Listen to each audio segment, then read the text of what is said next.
Welcome to my channel home maker simple lifestyle. कैसे हैं आप सब लोग? आई होप आप सब अच्छे होंगे।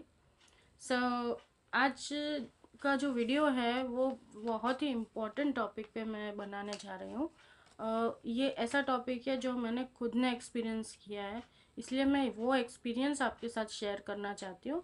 और आगे बढ़ने से पहले मेरी आपसे एक रिक्वेस्ट है कि अगर आपको मेरे वीडियोस अच्छे लग रहे हैं और ये वीडियो अच्छा लगता है तो इसे लाइक कीजिए और अपने फैमिली मेम्बर्स और फ्रेंड्स के साथ में शेयर कीजिए और मेरे चैनल को सब्सक्राइब कीजिए। सब्सक्राइब करने के लिए सब्सक्राइब बटन है नीचे रेड कलर का, उसको आप जाके क्लिक कीजिए और उसके बाजू में जो बेल आइकन है उसे प्रेस कीजिए।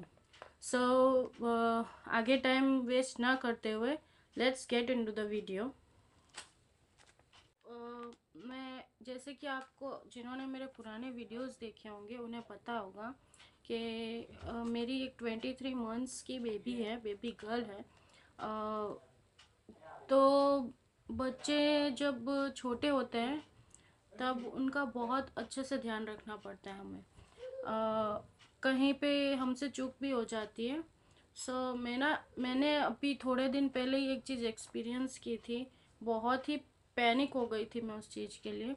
तो मैं आपसे वही शेयर करना चाहती हूँ कि मेरी जो बेबी है वो छोटे बच्चे होते हैं, वो नॉटी होते हैं।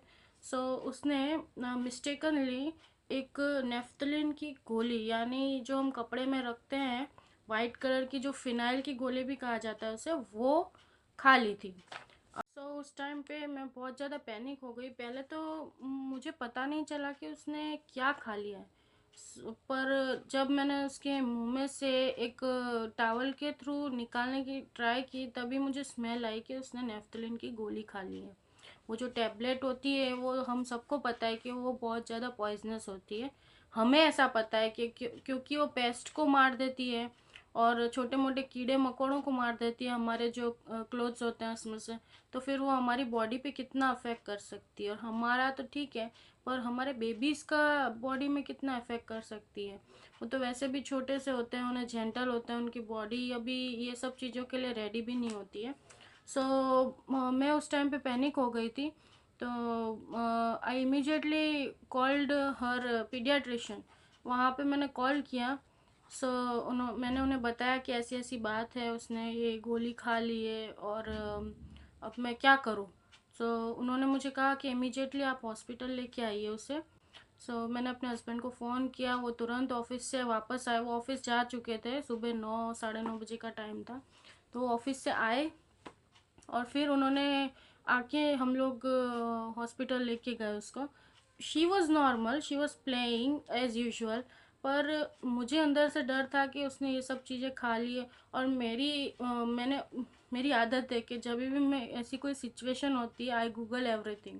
तो मैंने गूगल किया, उसमें मैंने 2-3 जगह पढ़ा कि ऐसा कुछ नहीं होता है, पॉटी में निकल जाता है वो। बट एज अ मदर मुझे इसमें रिस्क नहीं लेना था क्योंकि मेरी बेबी बहुत ही मुश्किलों से आई है, इसलिए मैं कोई रिस्क नहीं लेना चाहती हूँ।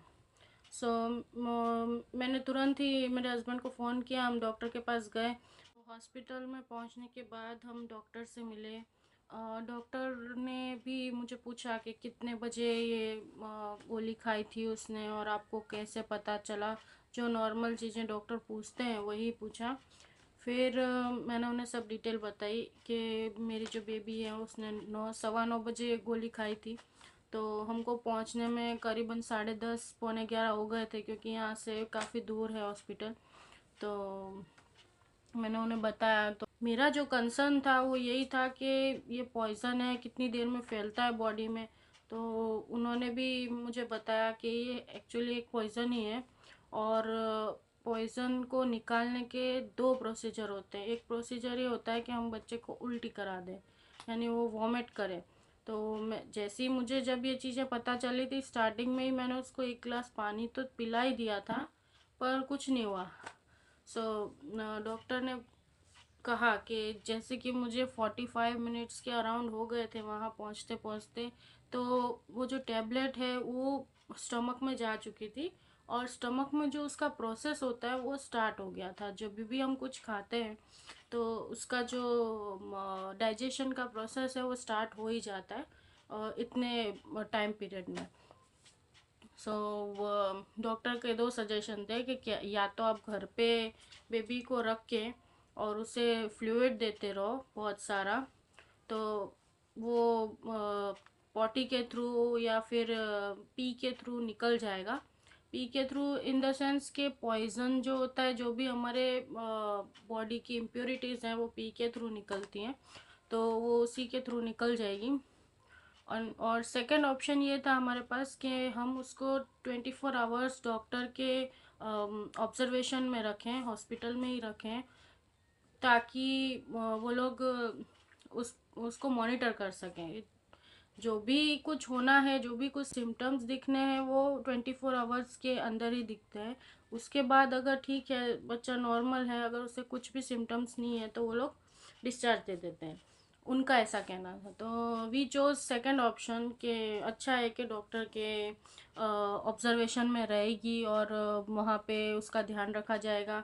उसको कर दिया एट द टाइम, उसे एडमिट कर दिया। उसके हाथ में वीगो डाल दी थी, जो यहाँ पे जो सुई आती है जिससे वो फ्लूइड अंदर जाता है, बॉडी के ग्लूकोज अंदर जाता है, वो उसे लगा दिया गया।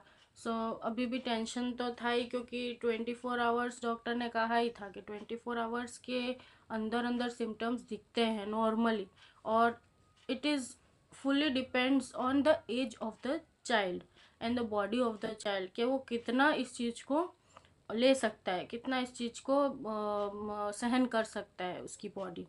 सो मुझे डर ये था, क्योंकि मेरा प्रीटर्म बेबी है, वो 7 मंथ्स में आ गई थी, तो मुझे ये डर था कि वो ये सब उसकी बॉडी ले पाएगी कि नहीं ले पाएगी। तो this was also the reason कि हमने उसे 24 आवर्स के लिए ऑब्जर्वेशन में रखवा दिया था। हम थे वहाँ पे। सो उसे फ्लूइड चढ़ाए गए, ये बॉटल के थ्रू उसके बॉडी में फ्लूइड डाले गए, दवाएं डाली गई। सो हम पूरे दिन वहाँ पे रहे। उसको दोपहर तक, शाम तक she was normal, she was playing. सोने के टाइम पे सो गई। खाना कम ही खा रही थी वो, क्योंकि वैसे भी उसके बॉडी में फ्लूइड जा रहा था, तो उसका स्टमक फुल था, तो शी वॉज नॉर्मल। और इसमें हमको डॉक्टर ने एक और चीज़ बोली थी, अगर हम 10 मिनट्स या 15 मिनट्स के अंदर वहाँ पहुँच जाते हैं स्टमक में जाने से पहले, तो उनके पास एक डिवाइस होता है जिसके थ्रू वो सक करते हैं, वो बॉडी में पाइप डाल के या मुंह के अंदर पाइप डाल के उस चीज़ को मशीन सक कर लेती है, तो वो चीज़ बाहर आ जाती है। मीन्स एक तरह से हम बोल सकते हैं कि वो हमको वॉमिट करवाते हैं, क्योंकि हमको इतनी देर हो गई थी, इसलिए ये ऑप्शन हमारे लिए नहीं था। सो अब आगे बढ़ती हूँ वीडियो में। मैंने अभी तक आपको स्टार्टिंग बताई। सो बीच बीच में मुझे जो पॉइंट्स याद आ रहे हैं वो मैं आपको बताती जा रही हूँ। सो फिर उसके बाद पूरा दिन, दोपहर हो गई, रात हो गई, हमने उसे उसी में ही रखा, और वहाँ पे हम उसको क्लोजली मॉनिटर कर रहे थे। मेन सिम्टम्स ये होते हैं डॉक्टर के हिसाब से, डॉक्टर ने जो हमको बताया कि रेड, पॉटी में रेडनेस आ जाती है, यूरिन में रेडनेस आ जाती है, पेट में गड़बड़ होने लगती है, रैशेज आ जाते हैं बॉडी पे। ये सब नॉर्मल सिम्टम्स थे, तो हमने उस पे क्लोज वॉच रखा हुआ था। डॉक्टर तो ऑब्जर्वेशन में थी ही वो वहाँ के, पर हमने भी उस पे क्लोज वॉच रखा था कि वो धीरे पड़ रही है या फिर स्लो हो रही है खेलने में या नॉर्मल एक्टिविटीज़ में, वो भी सब हमने उसे ध्यान रख के ही रखा था। ऐसा कुछ नहीं हुआ, by the grace of God हम लोग नॉर्मल थी वो उसको। पर हमको ये डर था कि अभी तक डॉक्टर का कहना था कि पॉटी में, मोस्ट प्रोबेबली पॉटी में निकल जाएगी दवाई, पर दोपहर हो गई, शाम हो गई, रात हो गई, पर कोई पॉटी में दवाई नहीं निकली। So around 3 o'clock in the night in the morning का बोल सकते हैं कि आधी रात को 3 बजे के आसपास मेरे बेबी ने पॉटी की। पॉटी में यू can't imagine कि potty was smelling like a naphthalene ball. It was full of नफ्तलिन ball, यानी उसने खाई थी इस साइज़ की खाई होगी, जेम्स के साइज़ की, वो जेम्स समझ के ही खा गई थी उसको, इतनी खाई होगी। सो हम पॉटी देख के बता सकते थे निकल गया। सो हमने डॉक्टर को बताया, डॉक्टर ने भी बोला कि हाँ निकल चुकी है, बट उसके बाद भी 2-3 बार उसे पॉटी हुई, 2-3 बार निकली। सो हाँ, अब हम बिल्कुल नॉर्मल थे और हम सुकून से थे कि जो प्रॉब्लम थी वो सॉल्व हो गई है, और वो जिस चीज़ के लिए हमने उसको ऑब्जर्वेशन में रखा था वो चीज़ उसकी बॉडी से निकल चुकी है। So this was my story exactly. उसके बाद उसको डिस्चार्ज दे दिया गया। तो ये स्टोरी आप तक पहुंचाने का मेरा यही एक मतलब है, कि यही एक रीज़न है कि जो चीज़ मैंने एक्सपीरियंस की है, आप भी वो कभी ना कभी, भगवान ना करे बट आपके साथ कभी हो, तो ये वीडियो आपके लिए हेल्पफुल रहे। और मैं यही चाहती हूँ कि हम अपने बच्चों का, वैसे भी ऐसा हो जाता है, हम अपने बच्चों का कितना भी ध्यान रख लें, कितना भी क्लोज वॉच रख लें, तभी भी कहीं ना कहीं वो बच्चे हैं, वो कुछ ना कुछ ऐसा कर ही देते हैं जिससे हम पैनिक हो जाते हैं। सो जब भी ये चीज़ अगर खुदा ना खास्ता आपके साथ हो, या ऐसा हो, तो आप डरिए मत। मैं बहुत पैनिक हो गई थी, पर आप मत डरिए, कभी मत डरिए। आप अपने बच्चे को डॉक्टर के पास लेके जाइए। ये भी मैं सजेस्ट नहीं करती हूँ कि घर पे ही इलाज कीजिए, आप मत जाइए पीडियाट्रिशियन के पास, पर आप डॉक्टर के पास बच्चे को लेके जाइए, बिकॉज ये सिम्टम्स जो हैं वो बॉडी और एज के हिसाब से वेरी करते हैं। तो मैं ये सजेस्ट ही करूँगी कि आप हमेशा, जब भी आपका बच्चा कुछ ऐसी कंडीशन में हो या उसने कुछ पॉइजनस खा लिया हो, तो हमेशा पहले पीडियाट्रिशियन के पास में लेके जाइए उसको, डॉक्टर को बताइए, डॉक्टर आपको क्या सजेशंस देते हैं उसके ऊपर आप उसका डिसीजन लीजिए कि आपको क्या करना है। सो बस यही मुझे बताना था। मैं कोई ये सब चीज़ें मैं अपने वीडियो में आपको बता सकती हूँ, आपको सजेशंस दे सकती हूँ, बट मैं एक डॉक्टर नहीं हूँ, मैं एक एक्सपर्ट भी नहीं हूँ, but I am a mother who is experience this all things. इसलिए मैं आपके साथ ये सब शेयर कर रही हूँ। आप चाहें तो क्वेरी आपको जो भी हो आप मुझे कमेंट सेक्शन में बता सकते हैं। मैं कोशिश करूँगी कि मैं अपने पीडियाट्रिशियन से कंसल्ट करके, या फिर अगर मुझे पता है तो मैं उसको, उस चीज़ को आपके साथ में शेयर करूँगी, आपके आंसर्स दे सकूँ। सो ये ये मेरे लाइफ के एक्सपीरियंस है। मेरे लाइफ में बहुत ऐसे एक्सपीरियंस हुए हैं जो मैं आपके साथ शेयर करूँगी।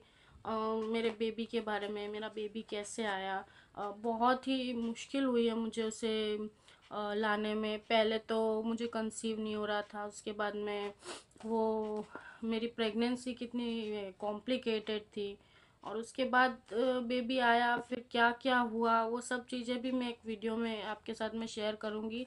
इसलिए शेयर नहीं करती हूँ मैं कि मुझे कुछ इसका फ़ायदा हो रहा है। मैं चाहती हूँ कि लोग इसे देखें ताकि उन्हें हेल्पफुल लगे मेरे वीडियोस, और किसी को हेल्प हो जाए, इससे बड़ी बात और क्या है। कि जब मैं ये सब चीज़ें एक्सपीरियंस कर रही थी, मेरे पास कोई भी ऐसी हेल्प नहीं थी, पर मैं चाहती हूँ कि मैं आपके लिए एक हेल्प का ज़रिया बनूँ, या ये मेरे एक्सपीरियंस हैं, मैं आपके साथ शेयर कर रही हूँ। तो बस thanks for watching this video, and don't forget to subscribe my channel and like my video and share it also. So this is the series I am going to share with you. So आप मेरे videos के साथ बने रहिए, और see you in my next video. Till then, take care. Bye bye.